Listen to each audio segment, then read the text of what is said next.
तो अभी अयान स्कूल गया हुआ है, 2 बजे का स्कूल होता है उसका, तो मैं उसे छोड़ के आ गई हूँ। और उसके आने के बाद घर में इतना ज़्यादा सन्नाटा है, ऐसा लग ही नहीं रहा है कि कोई बच्चा है। ऐसा बिल्कुल भी नहीं लग रहा है कि कोई है हमारे घर में, कोई भी है ऐसा जरा भी नहीं लग रहा है। ये कौन है भाई? ये कौन है? ये बिल्ला कौन है? कौन है ये? युवान। ये तो हमारा युवान है। ये वेट कर रहा है भैया का कि भैया कब आएगा, भैया कब आएगा, कब आएगा भैया भैया कब आएगा। तो युवान, जब अयान स्कूल चला जाता है तो युवान को भी नींद नहीं आती है, ये भी ऐसे ही परेशान सा रहता है। जब भैया आ जाएगा तो एकदम आराम से फिर सो जाएगा ये भी। हाँ, भैया के बिना अच्छा नहीं लगता घर में, भैया के बिना अच्छा नहीं लगता है घर में। मैं क्या करूं मम्मा, मैं बहुत बोर हो जाता हूँ घर में, मैं बहुत बोर हो जाता हूँ। हाँ, हेलो एवरीवन, कैसे हैं सब? स्वागत है आप सबका मेरे यूट्यूब चैनल शिव्यान ब्लॉग्स में। तो गाइस, बड़े दुख की बात यह है कि गिन के मैंने 3 वीडियोस डाले थे, जिसमें से जो मेरा 3rd वीडियो था उस पे कॉपीराइट क्लेम आ गया। मतलब मेरा घर अभी मैंने बसाना स्टार्ट भी नहीं किया था कि ये सब हो गया, लुटेरे आ गए बोल सकते हैं आप।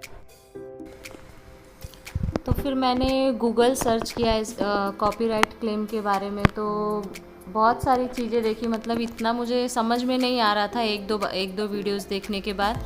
फिर कंटिन्यू मैंने रिसर्च किया तो मुझे पता चला कि कॉपीराइट क्लेम जो होता है वो मतलब नॉर्मल होता है। 3 टाइप के क्लेम्स होते हैं, जिसमें से कॉपीराइट क्लेम जो होता है वो उसमें आपको ज़्यादा प्रॉब्लम, आपके चैनल को कोई प्रॉब्लम नहीं होगा उससे। बस ये होता है कि जो भी आपका रेवेन्यू रहेगा उस पर, मतलब जो भी आपके व्यूज़ आएंगे, सब्सक्राइबर्स जो भी रहेंगे, जो भी आपको मुनाफा होने वाला है, वो सब वो जो सॉन्ग का ओनर है उसको मिल जाने वाला था। तो बेसिकली ये इस वजह से हुआ था क्योंकि मैंने जो सॉन्ग यूज़ किया था वो कॉपीराइट सॉन्ग था और मैंने ध्यान नहीं दिया इस चीज़ के बारे में। और ऐसा होता है ना कि मतलब अभी नया नया सब कुछ स्टार्टअप है और बहुत सारी चीज़ें होती है जो समझ में नहीं आती है। जैसे जैसे टाइम जाता है हम मतलब एक्सपीरियंस लेते हैं हम और हमें नई नई चीज़ें समझ में आने लगती हैं। तो वही चीज़ मेरे साथ हुई थी, मुझे पता नहीं था कि एग्जैक्टली क्या होता है। बट ठीक है, हार तो नहीं मानना है। अब चल पड़ी हूँ तो मुझे चलना ही है और दौड़ना है। अब तो मैं पीछे नहीं हटने वाली हूँ।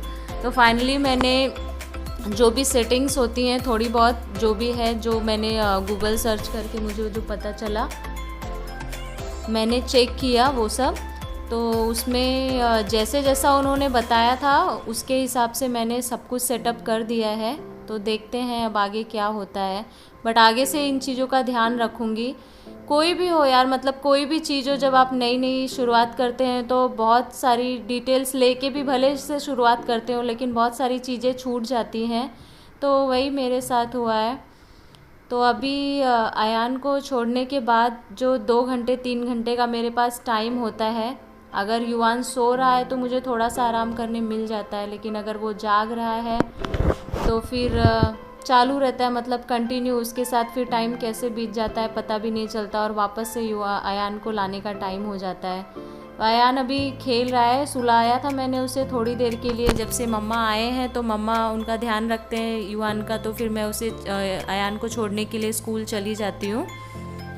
फिर आने के बाद अगर सोया तो ठीक है, नहीं तो फिर खेलता है। थोड़ी देर बाद वापस मालिश वगैरह होती है तो सो जाता है। नॉर्मली हम लोग इसे 3 से 4 मालिश दिन में देते हैं क्योंकि अभी छोटा है। और मम्मी वगैरह बोलते हैं कि जितना ज़्यादा मालिश हो बच्चों की उतना ज़्यादा मतलब अच्छा होता है, बॉडी स्ट्रॉन्ग होती है, बच्चे जल्दी चलना फिरना स्टार्ट करते हैं, एक्टिव होते हैं।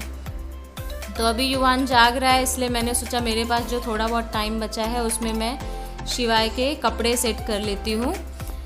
तो वही कपड़े मैंने निकाले सारे और सेट कर रही हूँ। बहुत सारे कपड़े मैंने अभी सूखने के लिए डाले हैं, तो वो सारे कपड़े उतार के मुझे अभी वापस से रखने हैं। क्योंकि एक बार धो कपड़े, फिर उनको फैलाओ, फैलाने के बाद सुखाओ, फिर उन्हें फोल्ड करके रखो। अगर एक दिन भी आपने मिस किया तो फिर बहुत सारा लोड आ जाता है काम का। और बहुत काम नहीं होता है, लेकिन छोटे छोटे काम ही वर्कलोड को बढ़ा देते हैं। तो वो सारे कपड़े मैंने रख दिए थे और जो थोड़े बहुत कपड़े थे बाहर सूखने के लिए डाले थे वो भी रख रही हूँ मैं। 2 बच्चों के साथ स्पेशली जब मतलब एज गैप कम हो तो थोड़ा मुश्किल होता है सभी चीज़ों को हैंडल करना। फर्स्ट मंथ तो मुझे भी बहुत प्रॉब्लम हुई जब युवान छोटा था, युवान का बर्थ हुआ था, तो फर्स्ट सेकेंड मंथ तो मम्मी और मेरी सासू माँ के पास थी, मैं तो निकल गया, लेकिन थर्ड मंथ से मुझे अकेले रहना पड़ रहा था। फिर भी इतना अच्छा था कि मतलब मेरा जो सपोर्ट सिस्टम है, मेरे मम्मी पापा दीदी हम सब आसपास ही रहते हैं, तो कभी भी मतलब कोई भी ज़रूरत पड़ती है तो मुझे बहुत हेल्प मिल जाती है। तो युवान अभी बस देख रहा है कि मम्मा कब मुझसे बात करेगी। उसे मतलब अच्छा लगता है, वो अकेले अगर रहता है तो फिर रोना चालू कर देता है, अगर उससे बातें करते रहो तो वो बहुत खुश रहता है। तो कपड़े मैंने रख लिए थे तो मैं बस ऐसे ही बुलाने लगी थी युवान को, और उसको भी बहुत मज़ा आ रहा था मेरे साथ मस्ती करने में। मतलब छोटा है लेकिन उनको भी ये चीज़ें समझ में आती है कि कन्वर्सेशन क्या होता है, आप कैसे उनसे मतलब आप बात कर रहे हो या इग्नोर कर रहे हो, हर चीज़ वो समझता है। और आजकल तो कॉपी भी करने लगा है, जैसे मैं करूँगी वैसे वो भी करेगा। छोटे बच्चों का मतलब समझ में नहीं आता है कि वो कब बड़े हो रहे हैं। जब ये 3 मंथ्स का था तभी फर्स्ट टाइम ये बेड से गिर गया था, हमें पता ही नहीं चला कि मतलब कब ये रोलिंग इसने स्टार्ट कर दिया। और जैसे ही ये पलटना इसने स्टार्ट किया फर्स्ट टाइम ही गिर गया था। तो अच्छा था कि हमने मस्कीटो नेट लगाया था तो उसमें फंस के थोड़ा सा कम चोट लगी थी, अदरवाइज़ पता ही नहीं चलता कि बच्चे मतलब कब बड़े हो जाते हैं। मैं अभी अयान को लेने के लिए जा रही थी, भाई मेरा आ गया था। शिवाय के पापा का ऑफिस चालू हो गया है तो उनके साथ जाना पॉसिबल नहीं होता है। अभी अयान को थोड़ी सी आदत कम लगी है अकेले जाने की, इसलिए मुझे जाना आना पड़ता है उसे लेने के लिए। और आप ये देख रहे हैं ये 1-2 बारिश में ये हाल है सड़कों का। यहाँ पे स्कूल है, हॉस्पिटल है, लेकिन क्या कर सकते हैं, गणपति बप्पा भी आने वाले हैं और रोड ऐसे पानी से खचाखच भरे। अभी तो ये थोड़ी सी बारिश में ये हाल है, जब ज़्यादा बारिश होती है देख रहे हैं आप जैसे नदी बनी हुई है, थोड़ी सी बारिश में ऐसा हाल हो जाता है कि हर जगह पानी पानी पानी ही भरा हुआ रहता है। तो हम लोग फाइनली अयान के स्कूल पहुंच गए हैं। अयान का स्कूल ज़्यादा दूर नहीं है, बस थोड़ी ही दूरी पे है। और यहाँ पे अयान मुझे ढूंढ रहा है कि मेरी मम्मा कहाँ है। शर्माता बहुत है मुझे देख के, उसने जैसे ही मुझे देखा वैसे ही अपना मुंह उस तरफ कर लिया और हंसने लगा।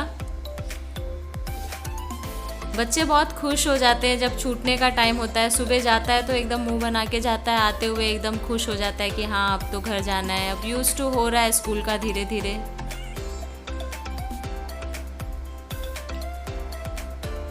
जैसे ही मैं घर पे लेकर पहुंची अयान को, नीचे ही बहुत सारी शॉप्स है बिल्डिंग में। नॉर्मली मैं अवॉइड ही करती हूँ कि उसे शॉप से कोई भी चीज़ चॉकलेट वगैरह दिलाऊं। अब तक तो उसके दांत अच्छे खासे बचे हुए हैं, ब्रश भी करता है। वो 2 साल का था तभी से हमने उसे ब्रश करना स्टार्ट करा दिया था, 2 साल या उससे कम का ही रहा होगा। तो चॉकलेट्स वगैरह देते हैं लेकिन एक लिमिट में। बट कब फ्रेंड्स बने स्कूल में? इसे देख रहा है। कितने फ्रेंड्स हैं? तीन 3 फ्रेंड्स हैं। हाँ, इतने 3। तो ये तो 4 हुआ ना, ये 3 कहाँ हुआ? कितने फ्रेंड्स हैं? क्या क्या नाम है? नाम बताओ। बहुत सारे। क्या नाम है? एक का नाम था यूवी। यूवी? एक का नाम था यूवी, एक का नाम था आरो, और एक का नाम था आर्यन। अरे वाह, सबका नाम याद हो गया तुम्हें? हाँ, आर्यन और आरो तो आपके भैया भी हैं। तो उनका भी नाम रखा है ना, आर्यन आरो। उनका भी नाम आर्यन आरो रखा है? हाँ। अच्छा।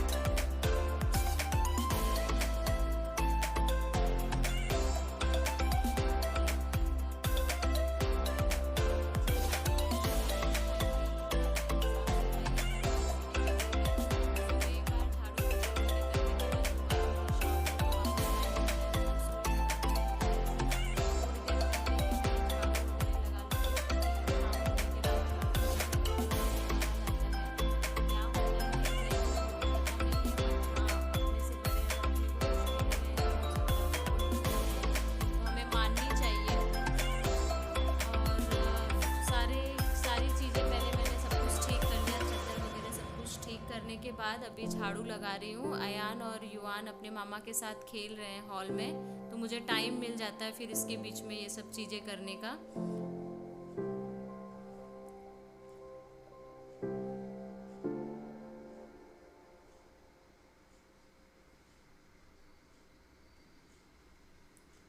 हमारे घर की जो विंडोज़ है, हॉल और बेडरूम की जो बालकनी है, किचन की जो विंडो है, वो उसका जो साइड है वहाँ से ऐसा होता है कि वहाँ पे घर वगैरह नहीं है, थोड़ा सा ऐसे बहुत सारे पेड़ पौधे वगैरह हैं। अच्छा भी है, मतलब ग्रीनरी है। मैं रोज़ सुबह उठ के पहले वहीं पे जाती हूँ देखने के लिए। सुबह सुबह अच्छा लगता है, मतलब वो गांव जैसी फीलिंग आती है, चिड़िया वगैरह की आवाज़ आती है। तो वहाँ पे थोड़ी टाइम रुकने के बाद फिर मैं मेरा काम शुरू करती हूँ। लेकिन एक डिसएडवांटेज उसका ये है कि वहाँ से डस्ट भी इतना ज़्यादा आता है, मतलब हम हर हफ्ते फ़ैन वगैरह सब कुछ टेबल वगैरह साफ़ करते हैं, लेकिन बहुत डस्ट आता है और हर दिन डस्टिंग पॉसिबल नहीं होती है मुझे। मैं झाड़ू पोछा वगैरह, मतलब मेरा जो रूटीन है सुबह का तो इतना बिजी होता है कि मैं सोच रही हूँ बहुत दिन से मॉर्निंग रूटीन का वीडियो डालने के लिए, लेकिन मैं शूट नहीं कर पा रही हूँ। इसलिए मैंने सोचा कि आज मैं शाम से लेके रात तक का अपना थोड़ा सा जो रूटीन है वो आपके साथ शेयर करूं। हर एक चीज़ तो नहीं हो पा रही है, लेकिन जितना हो पा रहा है मैं वो आपके साथ शेयर कर रही हूँ। तो अभी मैं शाम की आरती कर रही हूँ। अयान भी मेरे साथ ही खड़ा है। तो गाइस, आपको मेरा ये ब्लॉग कैसा लगा मुझे कमेंट करके ज़रूर बताना, और अगर आपको मेरा ये ब्लॉग पसंद आया तो मेरे चैनल को शेयर करना, सब्सक्राइब करना और लाइक करना मत भूलना। तो अच्छा बोलता, अच्छा शिवाय को भी कुछ बात करनी है आप लोगों से, बोलो। अभी सोने जा रहा हूँ मैं। अभी वन भी तैयार है सोने के लिए। अब तब ये रात हो गई है, हम दोनों मच्छरदानी लगा के सोने जा रहे। बाय। तो शिवाय की व्लॉगिंग हो चुकी है और हम लोग व्लॉग का अभी यहीं पे एंड करते हैं। बाय बाय, मिलते हैं नेक्स्ट व्लॉग।